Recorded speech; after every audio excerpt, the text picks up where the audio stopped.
Assalamualaikum warahmatullahi wabarakatuh. Anak-anakku semua, sekarang Miss Ayu beserta Bu Guru semua berada di Museum Empu Purwa, Kota Malang. Nah, siap-siap ya, kita akan virtual keliling di Museum Empu Purwa. Jangan lupa menjaga protokol kesehatan, pakai masker, dan apa teman-teman? Cuci tangan. Nah, wah di sini lengkap sekali ya. Jangan lupa cuci tangan. Lihat Bu Guru semua. Salam dulu buat anak-anak semua.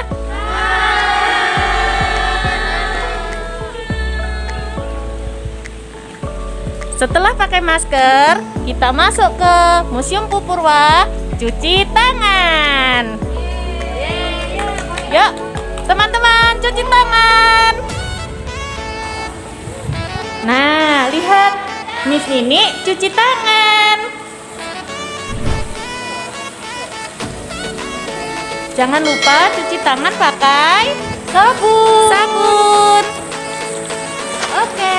Jaga jarak. Iya, lihat.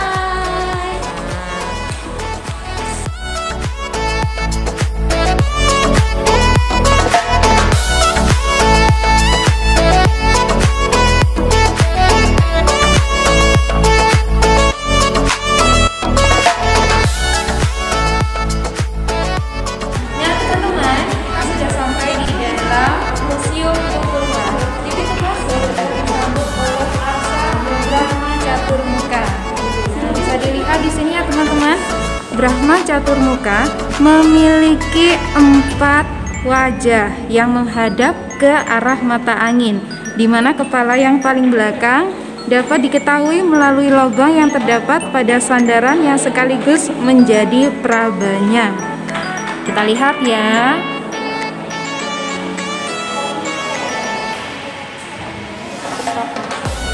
Kita lihat wajah bagian belakangnya ya teman-teman ya.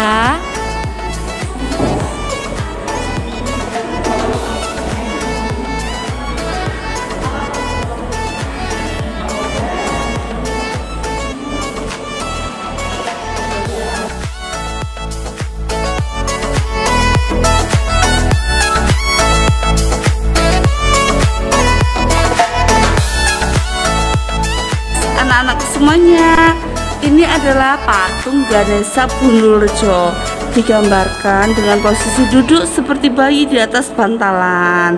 Nah, ada bunga teratai merah namanya Padma Ganda pada bagian leher hingga kepala hilang, 2 tangan ke belakang serta telapak kedua tangan depan hilang.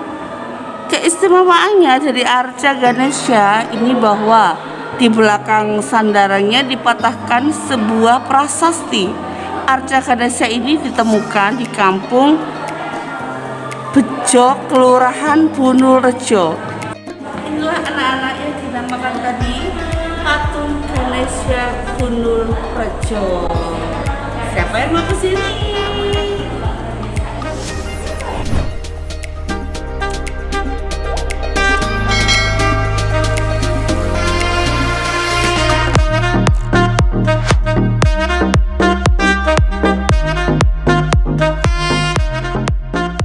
Nah teman-teman, kita berada di Museum Purwa. Kita lihat ini ada patung Ganesha.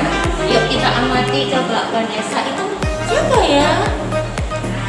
Nah, di sini digambarkan Ganesha di atas lapis bulan dan duduk seperti bayi. Nah, kedua tangannya masing-masing membawa mangkuk. Sedangkan tangan belakang tidak dapat diidentifikasi beritanya. Yang di bawahnya arca bentuk ini merupakan arca yang diletakkan pada tempat-tempat yang dianggap memiliki kekuatan magic. Nah teman-teman, sekarang kita lihat banyak patung-patung yang kecil, yaitu ada namanya Nandishwara, kemudian ada Mahakala, ada juga Durga Mahisa Suramardini.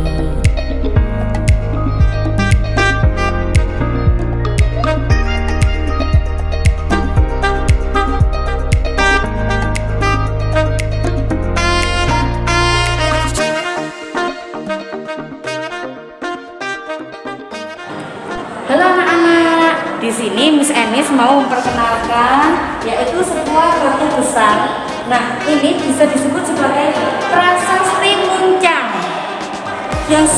Nah, seperti ini teman-teman. Di sini juga ada tulisan-tulisan Jawa kuno.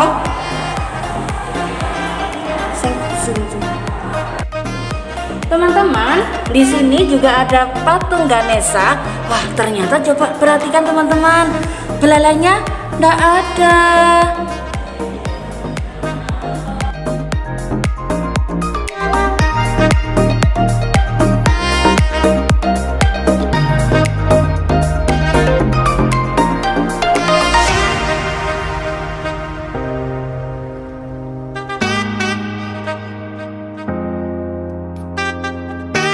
Nah anak-anak, tadi Miss Enis sudah jelaskan ya patung-patung di belakang tadi. Nah, sekarang Miss Ayu lanjutkan. Di belakang ada namanya patung tokoh dewa. Kemudian ada patung Nadiswara. Dan patung yang terakhir adalah Siwa Mahaguru.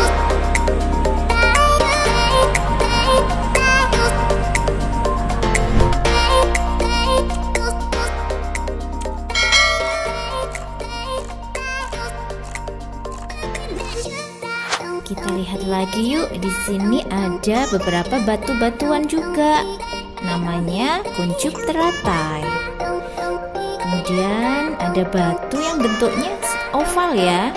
Itu namanya batu pipisan. Nah, ada lagi di sebelahnya namanya batu pelor. Bulat ya, bulat sekali seperti bola. Sebelahnya lagi sama kayak yang tadi ya, kuncup teratai. Dan ini ada patung namanya Ganesha tikus.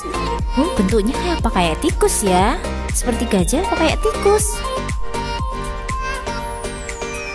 Nah, ini ada diorama di mana ada Tunggul Atmetung menculik Putri Kendedes, yaitu anak dari Empu Purwa. Diorama yang kedua, ayahnya Putri Kendedes marah besar karena putrinya diculik. Beliau akhirnya mengutuk kampung atau desanya menjadi kekeringan. Sumur-sumur dan sungai juga semua di kampung jadi kering semua.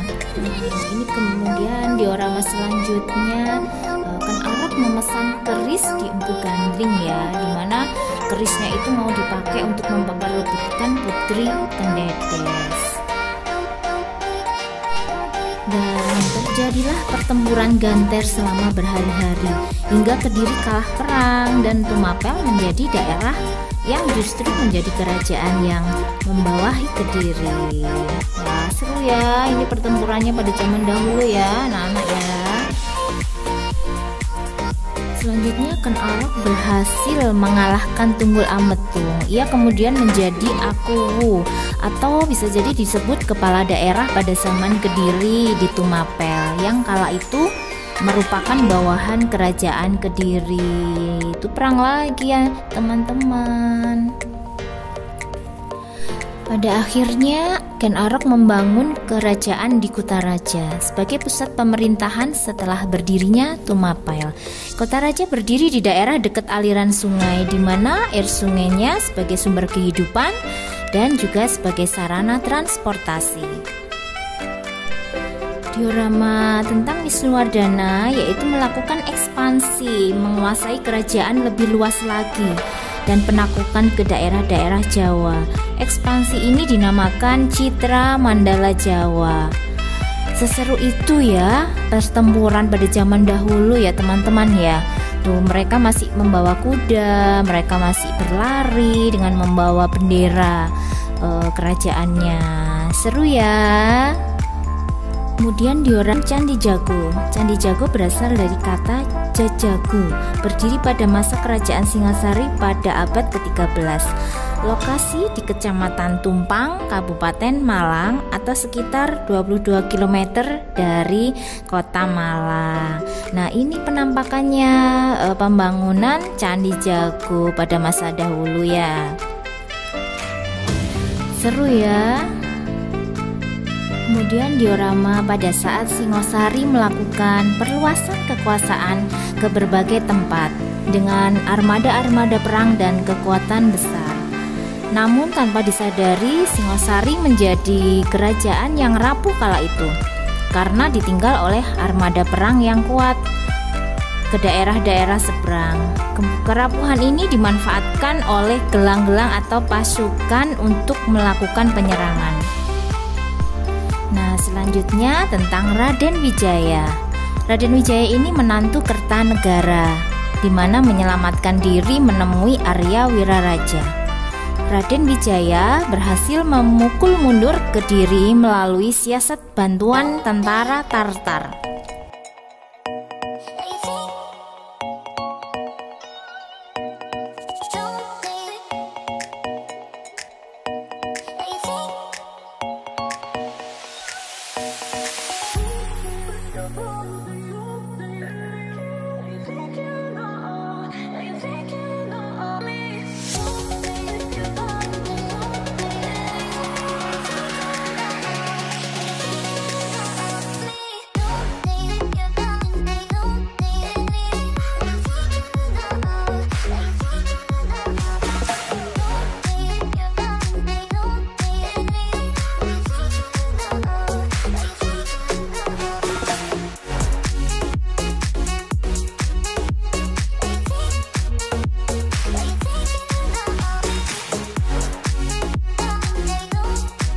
Ini juga ada prasasti Dinoyo II, di mana itu batu-batunya sudah pecah-pecah ya, karena udah mengalami ini apa namanya, ada beberapa tukang yang akhirnya batunya rusak seperti itu.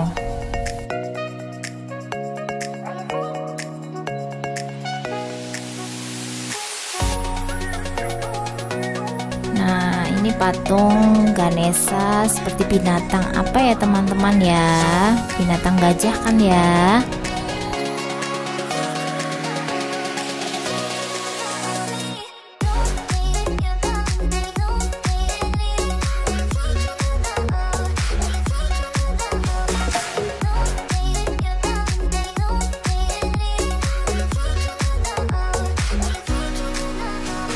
Nah, ini juga ada lagi ya patung yang banyak hiasannya di kanan dan kiri.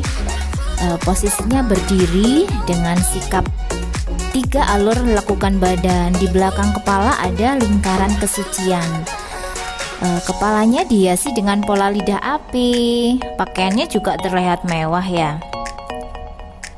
Selanjutnya ada patung Arca Dewi Sri atau Dewi Laksmi ya. Di mana kedua tangan memegang buah dada yang merupakan jalan air atau pancuran. Dewi Laksmi atau tokoh yang berhubungan dengan air suci.